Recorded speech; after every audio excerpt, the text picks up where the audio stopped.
सहकारी गृहनिर्माण संस्था नोंदणी झाली. ही नोंदणी झाल्यानंतर खरं तर एक मोठी जबाबदारी सुरू होते. जी प्रोव्हिजनल म्हणजे हंगामी समिती जी आलेली असते, तिच्या जबाबदाऱ्या अनेक असतात. तर मग संस्था नोंदणी झाली म्हणजे सगळ्याचा शेवट झाला असं काही नसतं. तर इथून पुढचं त्याच तुमच्या गृहसंकुल प्रकल्पामध्ये सुस्थिती असेल, व्यवस्थापन, कायदेशीर आणि सुरक्षित सोसायटीला सुरुवात करण्याचं ते एक माध्यम आहे. भागदाखला देण्याच्या संदर्भामध्ये अनेक गैरसमज आणि मिथकं सभासदांमध्ये असतात. काही सदनिकाधारक असा दावा करतात की भागदाखला देण्याची जबाबदारी बिल्डरची आहे. काही म्हणतात की कन्व्हेन्स झाल्याशिवाय भागदाखला देता येत नाही आणि समितीचं तर आपलं वेगळंच चालू असतं. ते इंडेक्स 2 बघून भागदाखला देण्याची कार्यवाही करतात. अतिशय हास्यास्पद या बाबी आहेत. कायदेशीर तरतुदी याच्या तपासून घेऊन मग त्या संबंधात कार्यवाही करणं अतिशय गरजेचं असतं. आत्ताच आम्ही 1100 फ्लॅट असलेल्या एका गृहसंकुल प्रकल्पामध्ये भागदाखला संबंधामध्ये शिबिर आयोजित केलं. त्यामध्ये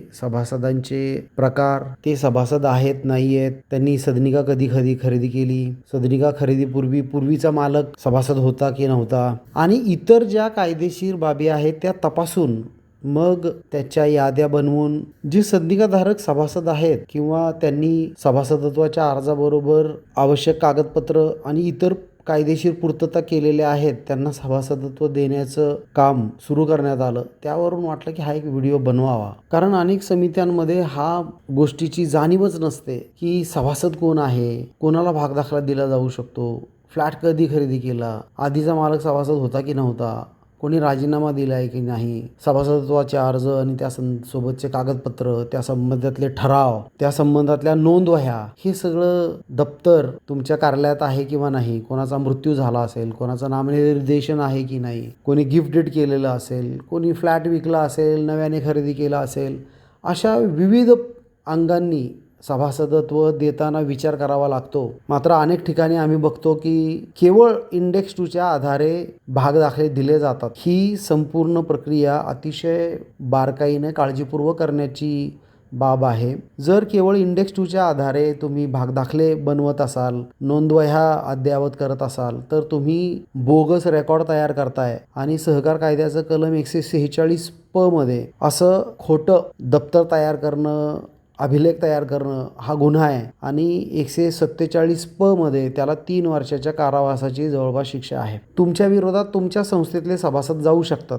तुम्ही समजा उदाहरण घ्या की एखादा व्यक्ती आहे ज्याला संस्थेचा सभासद बनायचंच नाही आणि तुम्ही त्याचा भागदाखला सुद्धा बनवून ठेवला. तो उद्या तुम्हाला विचारू शकतो, तुम्हाला सभासद बनायचं नाही, तुम्ही माझा भागदाखला बनवलाच कसा आणि कशाच्या आधारे बनवला, मी सभासदत्व मागितलंच नव्हतं, तुम्ही दिलं कसं, मग तुम्ही बोगस रेकॉर्ड बनवलं म्हणून तो तुमच्या विरोधात कारवाई करू शकतो. अशा छोट्या छोट्या गोष्टी बाहेर येतात जेव्हा आपसामधले क्लेश दुरावे वाढलेले असतात आणि मग या ज्या चुका झालेल्या असतात त्या समितीला भोवण्याची शक्यता नाकारता येत नाही. त्यामुळं भागदाखला वाटप, त्या आधारे वेगवेगळे रजिस्टर, नोंदवह्या लिहिणं आणि मग त्या आधारे गरज असल्यास मतदार याद्या बनवणं आणि त्या आधारे मग निवडणूक घेणं, ही कायदेशीर प्रक्रिया अतिशय काळजीपूर्वक करणं गरजेचं असतं. त्याचबरोबर आम्ही अनेक सहकारी गृहनिर्माण संस्था ज्या आहेत, ज्यांच्या हे निदर्शनास आलं की त्यांचं रेकॉर्ड अचूक नाही आहे, त्याच्यामध्ये चुका आहेत, आधीच्या लोकांनी केलेल्या चुका आहेत, तर ते दुरुस्त करून घेण्यासाठी सुद्धा आमच्याकडे अनेकदा विचारणा होते आणि आम्ही ते आमचे 4-5 ॲडव्होकेट त्या सोसायटीमध्ये जातात,